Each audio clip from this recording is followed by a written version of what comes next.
거의 모든 회사가 그렇지만 젊은 거 아주 혼을 다 바치잖아요. 하나 회사를 차려가지고 성공하게 되려면 정말 그런 회사가 있었어요. 근데 그 사장이 상상할 수 없는 일이 현실로 다가오게 된 것입니다. 그 잔인한 1월 달이었는데요. 이완휘기가 태풍이 직장을 부도로 내몰았던 것입니다.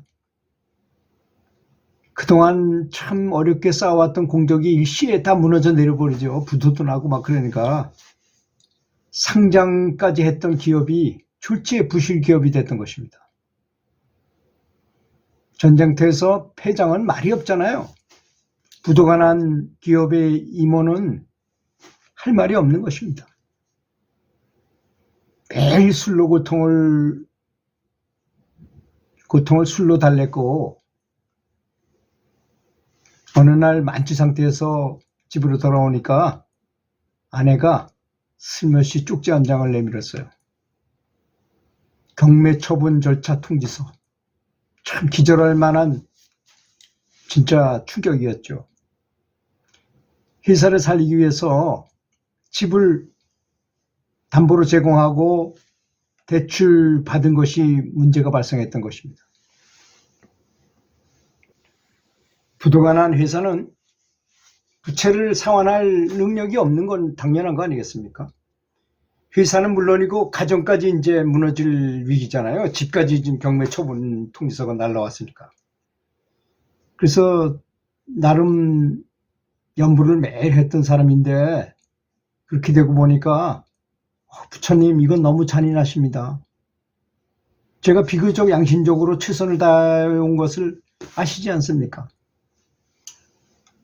침대에 엎드려서 꺼이꺼이 울 수밖에 없었습니다.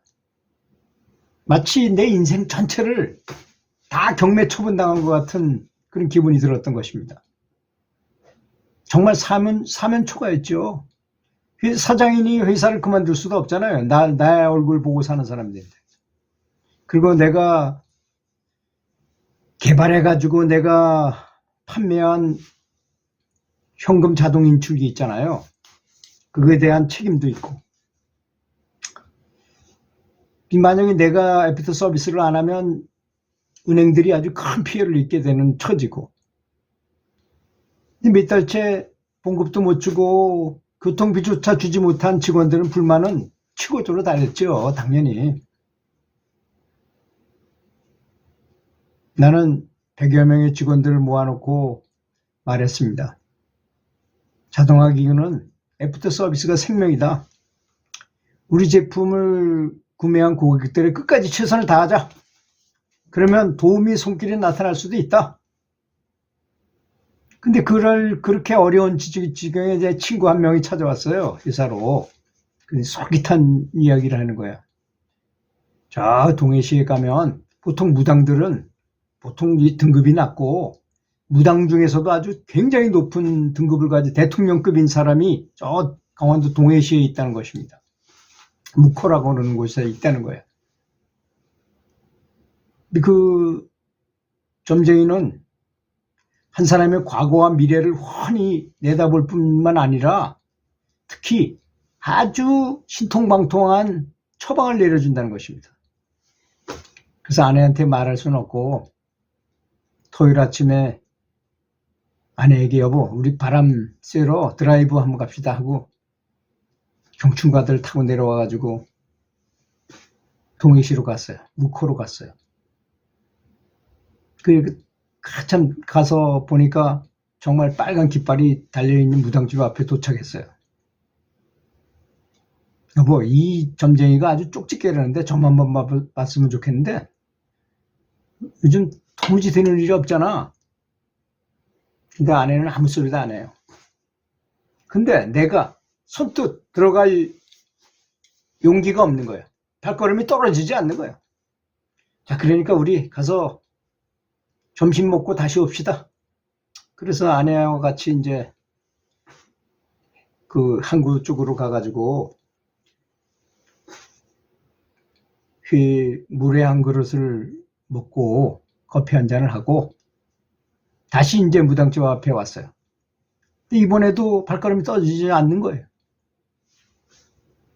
만약에 이곳에 내가 지금 들어가면 지금까지 연불 수행하고 매일 아침에 예불 드리고 연불 했던 것이 다 수포로 돌아갈 것 같은 생각만 들었던 것입니다.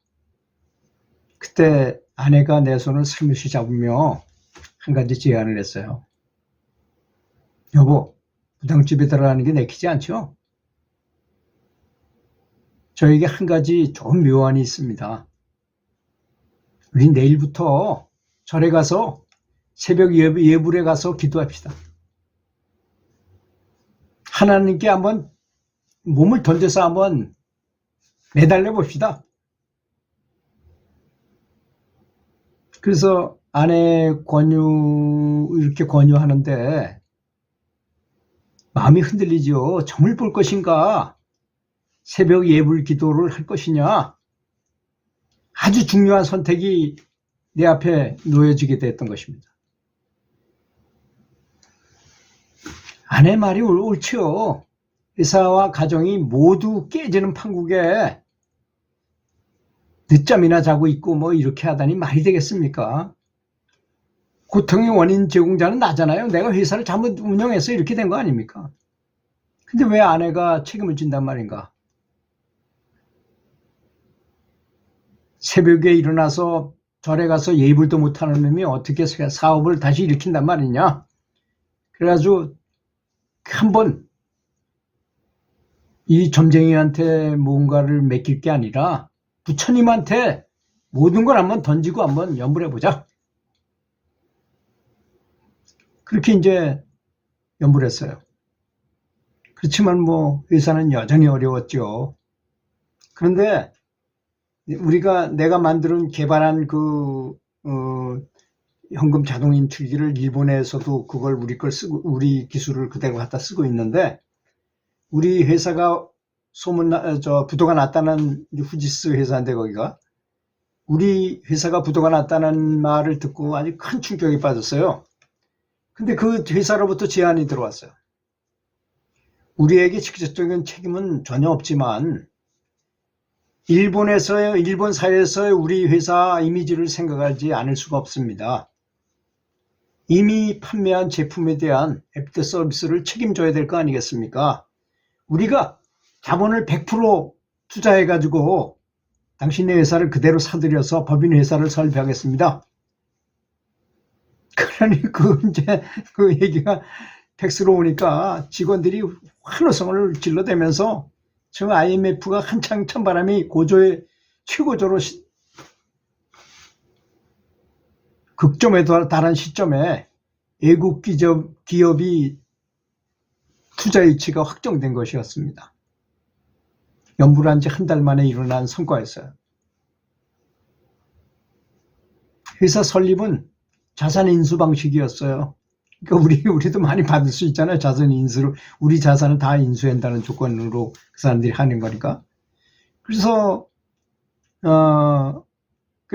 이제 새벽 기도를 시작한 지 한 달 만에 그런 일이 없고 6개월 된 다음에 완전히 부처님으로부터 회사를 완벽하게 다시 살리는, 그리고 뭐 어차피 사장은 저니까 그대로 운영하고 그 기업의 모체만 일본 기업이 됐던 것으로 아주 깔끔하게 일이 끝났고 잘 운영되고 있고, 지금은 행복한 가정과 행복한 회사 생활을 하고, 참 정말 대단한 무당한테 갈 것인가, 부처님 연불을 할 것인가의 선택의 기로에서 부처님 쪽으로 선회를 해서 일이 잘 해결될 수 있어가지고 전혀 마음의 부담도 없고 부담도 전혀 느끼지 않고 부처님의 정말 가피를 받으면서 직원들 살리고 수많은 사람을 살린 거 아니겠습니까? 가정도 살리고 우리 자식들까지, 직원들 자녀들까지 다, 가족들까지 전부 이렇게 도움을 줄 수 있는 부처님의 자비로우신 가피를 받았음을 말했다는 것입니다. 들어주셔서 감사합니다.